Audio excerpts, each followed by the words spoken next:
Mongia steel, मजबूत देश का मजबूत सरिया।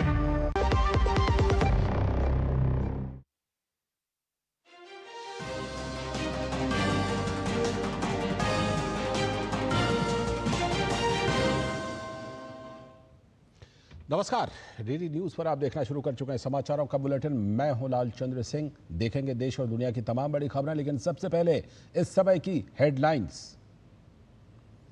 वायुसेना प्रमुख air chief marshal Amarpreet Singh ने प्रधानमंत्री नरेंद्र मोदी से की मुलाकात। पीएम आवास पर हुई बैठक।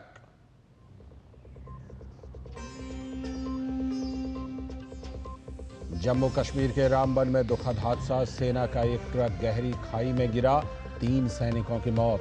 पुलिस, एसडीआरएफ, सेना और स्थानीय लोगों ने चलाया बचाव अभियान।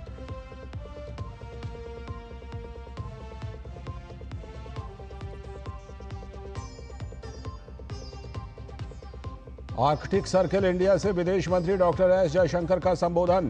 कहा, नई दुनिया में प्रतिस्पर्धा के नए क्षेत्र चुनौती बनकर उभरे। भविष्य में देखने को मिलेंगे क्रांतिकारी परिवर्तन।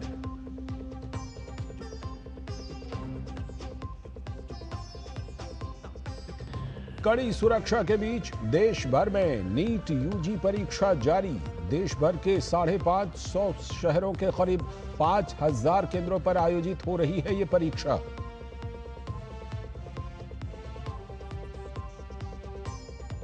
और पीएम मोदी आज खेलो इंडिया यूथ गेम्स का वर्चुअली करेंगे शुभारंभ। पहली बार बिहार में आयोजित हो रहे हैं खेल। 15 मई तक युवा एथलीट अपनी प्रतिभा का करेंगे प्रदर्शन। हेडलाइन के बाद खबरें विस्तार से। सबसे पहले इस समय की सबसे पहली और सबसे बड़ी खबर। भारत और पाकिस्तान के बीच बढ़ते तनाव के बीच में air chief marshal Amarpreet Singh ने प्रधानमंत्री नरेंद्र मोदी से मुलाकात की है।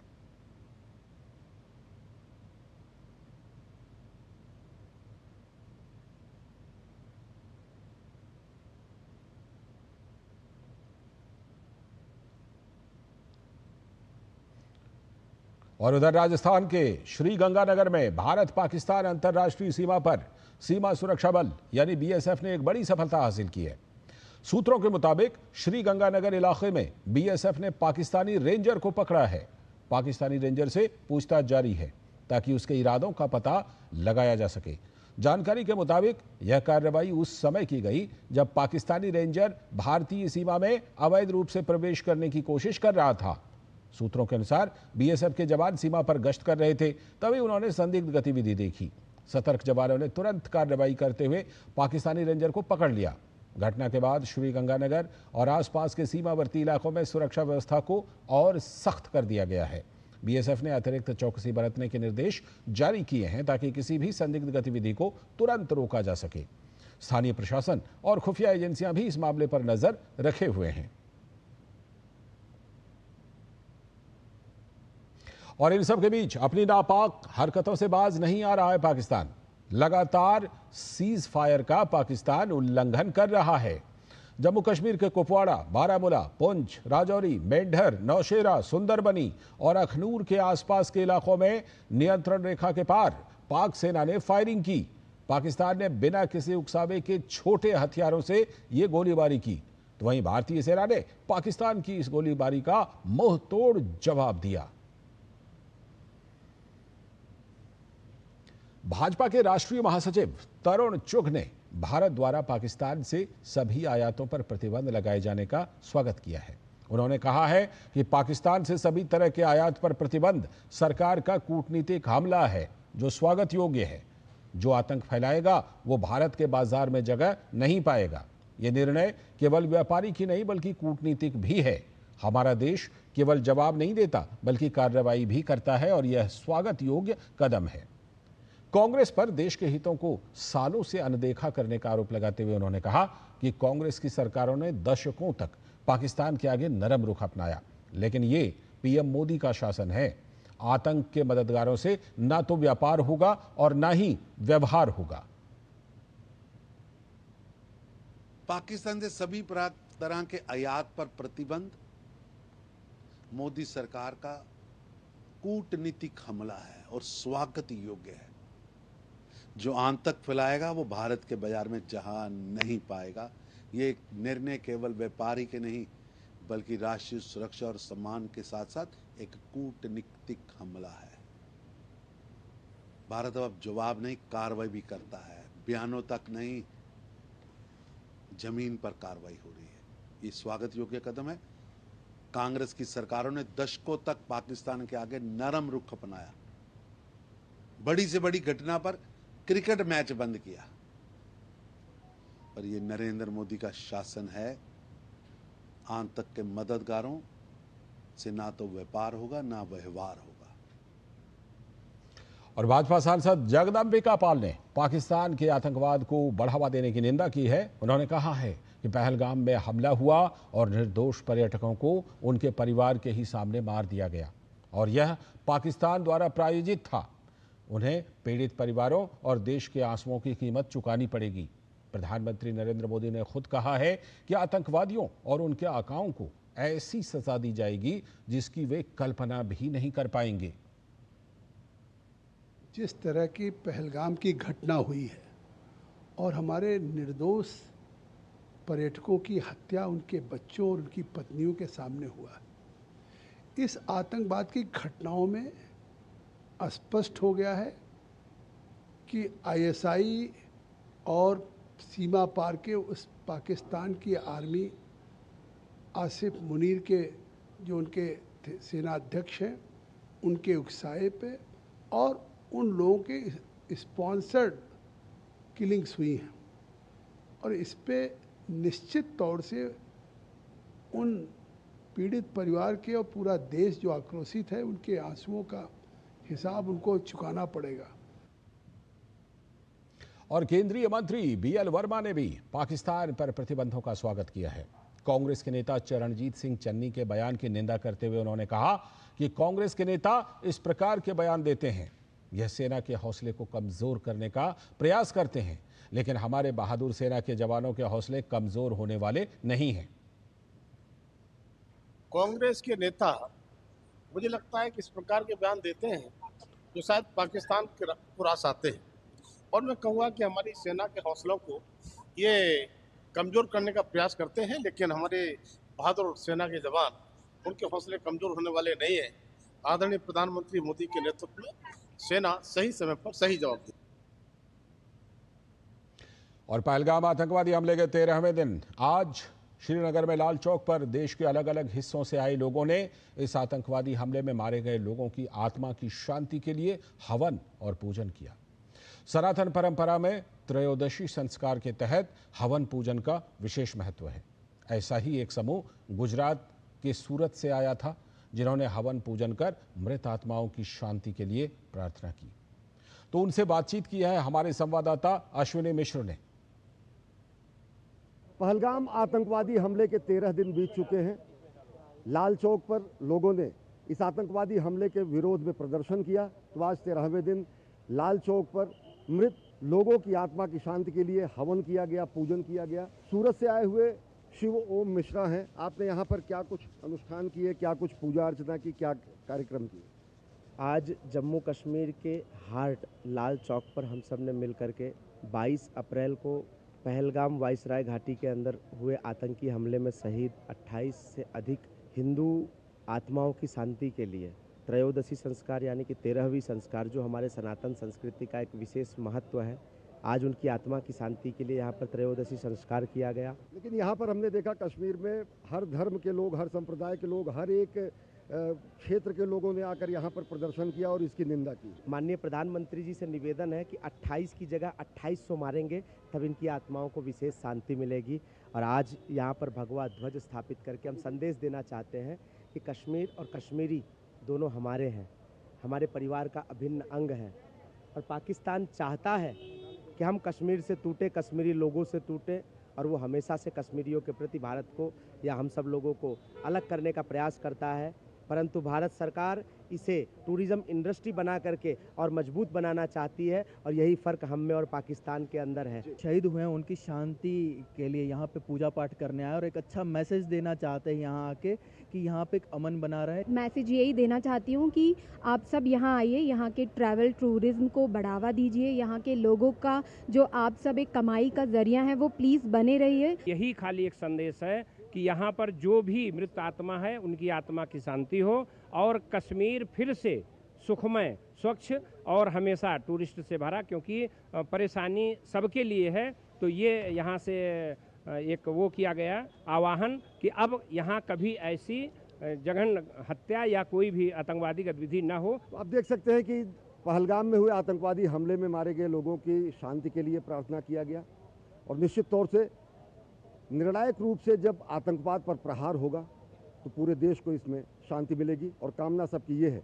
कि कश्मीर में शांति रहे, देश में शांति रहे, और सीमा के चाहे पार हो या फिर सीमा के अंदर आतंकवाद को प्रश्रय देने वाले या फिर आतंकवादी गतिविधियों में शामिल लोगों को उनके अंजाम तक पहुंचाया जाए। कैमरा पर्सन पीयूष वर्मन के साथ अश्विनी कुमार मिश्र, लाल चौक, श्रीनगर। और जम्मू कश्मीर के पहलगाम में हुए आतंकी हमले के बाद भारत का पाकिस्तान पर एक्शन जारी है, और इसी कड़ी में अब पाकिस्तान के पूर्व प्रधानमंत्री इमरान खान और पूर्व विदेश मंत्री बिलावल भुट्टो जरदारी पर गाजगिरी है।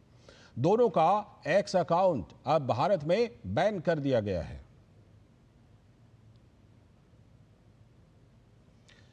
कांग्रेस नेता राहुल गांधी एक बार फिर से अपने बयान को लेकर विवादों में घिर गए हैं। हाल ही में एक इंटरव्यू के दौरान राहुल गांधी ने भगवान राम को पौराणिक पात्र कहा, जिसके बाद बीजेपी ने उन पर तीखा हमला बोला है। बीजेपी के राष्ट्रीय महासचिव तरुण चुग ने राहुल गांधी पर कड़ा प्रहार करते हुए इस बयान को हिंदू भावनाओं का अपमान बताया और कांग्रेस पार्टी पर हिंदू विरोधी मानसिकता का आरोप लगाया।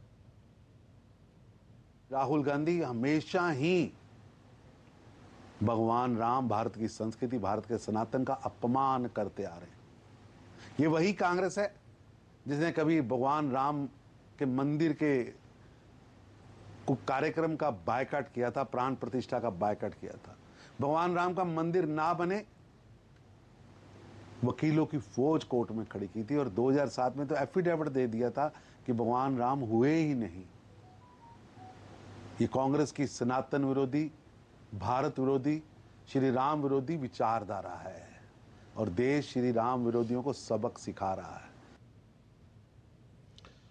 और एक हादसे की खबर, जम्मू कश्मीर के रामबन के बैटरी चश्मा में सेना का एक ट्रक 200 से 300 मीटर गहरी खाई में गिर गया, जिससे 3 सैनिकों की जान चली गई। पुलिस, एसडीआरएफ, सेना और स्थानीय लोगों ने बचाव अभियान चलाया। मृतकों को रामबन जिला अस्पताल ले जाया गया है। गौरतलब है कि ट्रक काफिले के साथ जम्मू से श्रीनगर जा रहा था। राजधानी दिल्ली में अवैध रूप से रह रहे बांग्लादेशी नागरिकों की धरपकड़ लगातार जारी है। दिल्ली पुलिस ने 2 अलग अलग इलाकों से 10 अवैध बांग्लादेशियों को हिरासत में लिया है। इसी कड़ी में दिल्ली के पूर्वी जिला पुलिस ने बिना वैध दस्तावेजों के शहर में रह रही 6 बांग्लादेशी महिलाओं को हिरासत में लिया है।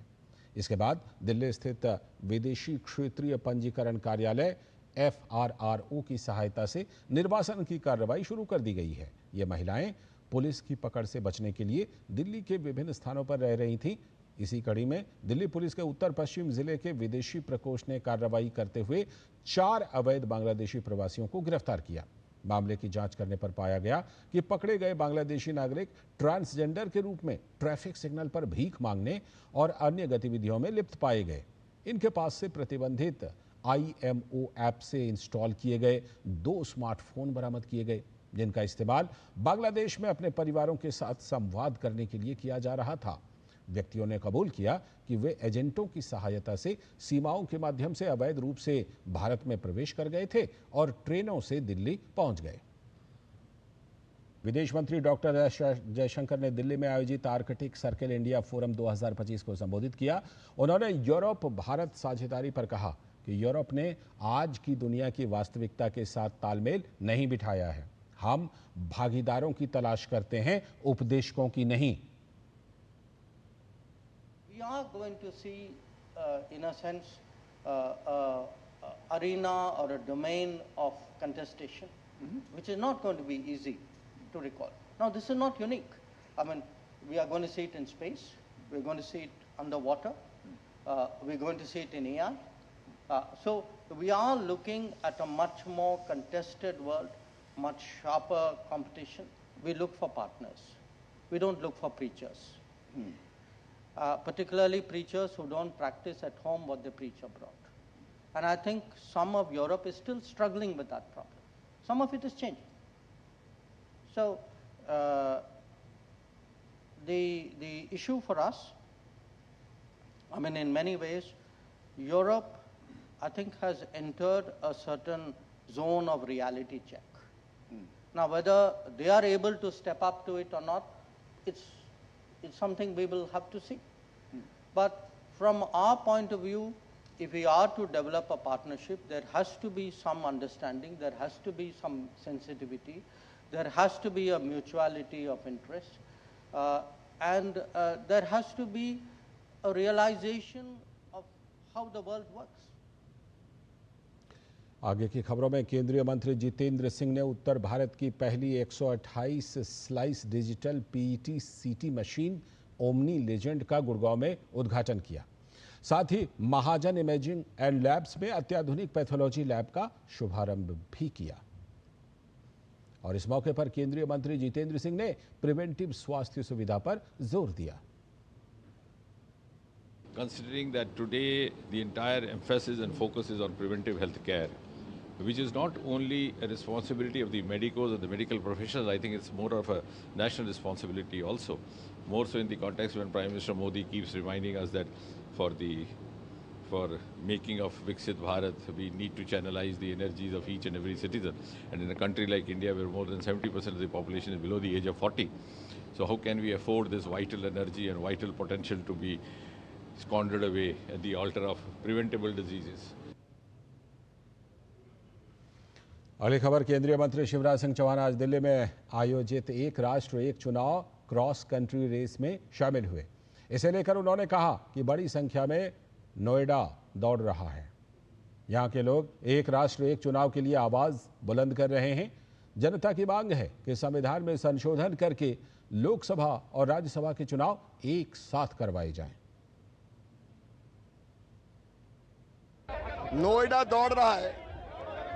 यहाँ के बच्चे, यहाँ के जवान,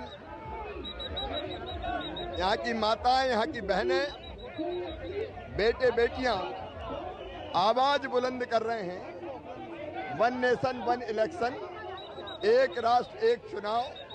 और ये कह रहे हैं राजनीतिक दल जाग जाओ, बार बार चुनाव का नाटक नहीं चलेगा, संविधान में संशोधन करके चुनाव एक साथ करवाओ।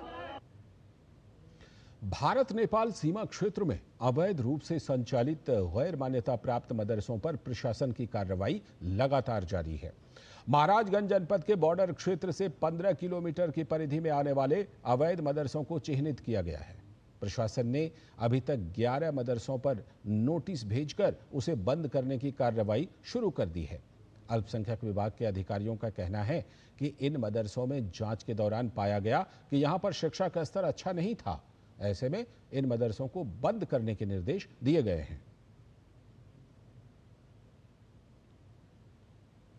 भारत नेपाल बॉर्डर पे 15 किलोमीटर की सीमा के अंदर जो भी अवैध मदरसे, जो भी गैर मान्यता प्राप्त मदरसे चल रहे हैं, जहां शिक्षा का स्तर अच्छा नहीं है, उन सभी मदरसों का सत्यापन किया जा रहा है। इस क्रम में जनपद के नौतनवा तहसील के अंदर 8 मदरसे ऐसे पाए गए जो गैर मान्यता प्राप्त हैं और बॉर्डर के 15 किलोमीटर के एरिया में हैं। उन विद्यालयों का सत्यापन किया गया तो पाया गया कि उस विद्यालय में शिक्षण कार्य कराने लायक कोई भी आधारभूत संरचना वहां नहीं पाई गई। न तो सैंपट पाया गया, न तो डेस्क बेंच पाया गया, न तो योग्यताधारी टीचर पाया गया। ऐसे सभी मदरसे के प्रबंधकों को निर्देशित किया गया कि उसमें जो बच्चे पढ़ रहे हैं उन बच्चों को बेसिक शिक्षा के मान्यता प्राप्त विद्यालय या मान्यता प्राप्त मदरसे में उनका एडमिशन कराएं और ये इन मदरसों को तत्काल प्रभाव से बंद करना सुनिश्चित करें। और अब बात वेव्स 2025 की।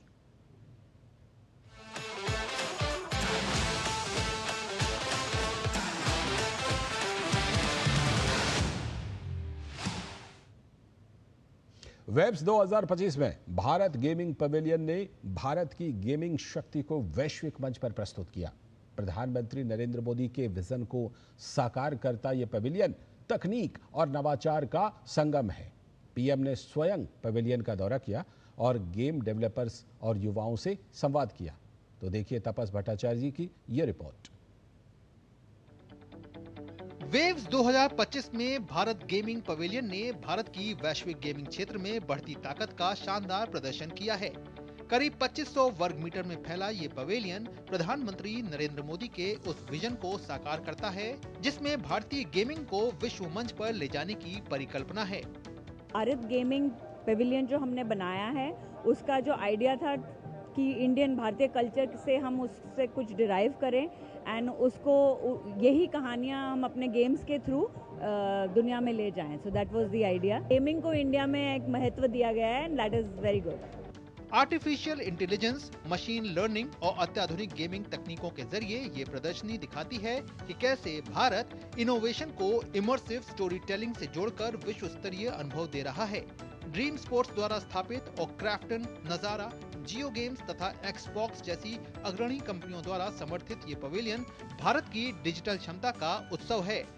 EY की रिपोर्ट के अनुसार भारत का ऑनलाइन गेमिंग उद्योग वित्त वर्ष 2029 तक 9.2 अरब डॉलर तक पहुंच सकता है, जिसमें अगले 3 वर्षों में करीब 2.3 अरब डॉलर का निवेश संभावित है।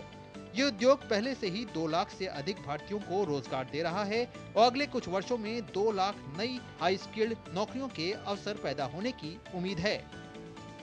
वेव्स के गेमिंग जोन में आपका स्वागत है। यहाँ पे देश विदेश सब जगह से लोग आए हैं। मल्टी बिलियन डॉलर इंडस्ट्री है और भारत इस क्रांति में आगे बढ़ने वाला है। ये जो गेमिंग रेवोल्यूशन है वो यहाँ मुंबई से ही शुरुआत होने वाली है। मल्टी बिलियन डॉलर इंडस्ट्री है। प्रधानमंत्री नरेंद्र मोदी ने खुद कहा है कि यहाँ से make in India, make for the world के लिए ये गेमिंग इंडस्ट्री को तैयार होना पड़ेगा। क्या आशीष के साथ मैं तापस भट्टाचार्य, दूरदर्शन समाचार, मुंबई। अगली खबर, गंगोत्री, यमुनोत्री और केदारनाथ धाम के कपाट खुलने के बाद आज भक्तों के लिए बद्रीनाथ धाम के कपाट भी विधि विधान के साथ खोल दिए गए हैं। मंदिर परिसर को आकर्षक फूलों से सजाया गया है।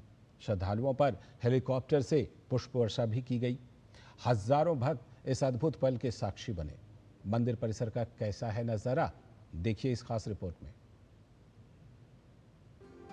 4 धामों में से एक बद्रीनाथ धाम के कपाट विधि विधान के साथ भक्तों के लिए खोल दिए गए हैं। हजारों की संख्या में श्रद्धालु दर्शन के लिए पहुंचे। बाबा बद्रीनाथ के जयकारों के साथ हजारों भक्त अद्भुत पल के साक्षी बने। मंदिर के मुख्य पुजारी ने विघ्नकर्ता भगवान गणेश की पूजा के बाद मंदिर के कपाट खोले। इस अवसर पर स्थानीय महिलाओं ने शुभ कार्य से पूर्व किए जाने वाले जोड़ा नृत्य कर और लोकगीत गाकर मंगल कामनाएं की। मंदिर को 40 क्विंटल फूलों से सजाया गया है। इस मौके पर श्रद्धालुओं के ऊपर हेलीकॉप्टर से पुष्प वर्षा भी की गई। मौके पर गढ़वाल राइफल्स ने पारंपरिक धुन भी बजाई। मंदिर परिसर में सुबह 5:30 बजे से द्वार पूजन शुरू किया गया और 6 बजे बद्रीनाथ धाम के कपाट दर्शन के लिए खोल दिए गए। इस खास अवसर पर उत्तराखंड के मुख्यमंत्री पुष्कर सिंह धामी मौजूद रहे। पूजा अर्चना कर भगवान बद्री विशाल का आशीर्वाद लिया। इस दौरान उन्होंने बद्रीनाथ मास्टर प्लान का भी जायजा लिया। मुख्यमंत्री पुष्कर सिंह धामी ने बद्रीनाथ धाम के कपाट खुलने पर देश प्रदेश के श्रद्धालुओं को बधाई व शुभकामनाएं दी। मैं सभी आने वाले तीर्थयात्रियों का, श्रद्धालुओं का, सबका देवभूमि उत्तराखंड आगमन पर, भगवान के द्वार पर पधारने पर सबका स्वागत करता हूँ, अभिनंदन करता हूँ और भगवान से प्रार्थना करता हूँ कि सभी आने वाले तीर्थयात्रियों की, श्रद्धालुओं की यात्रा कुशलतापूर्वक संपन्न हो। वहीं बद्रीनाथ केदारनाथ मंदिर समिति के द्वारा आने वाले श्रद्धालुओं के लिए सभी प्रकार की व्यवस्था की गई है। बद्रीनाथ धाम के कपाट खुलने पर टिहरी राजवंश की खास भूमिका रहती है। ऐसी मान्यता है कि भगवान बद्री विशाल के दीपक का तेल टिहरी राज परिवार के द्वारा ही पिरोया जाता है।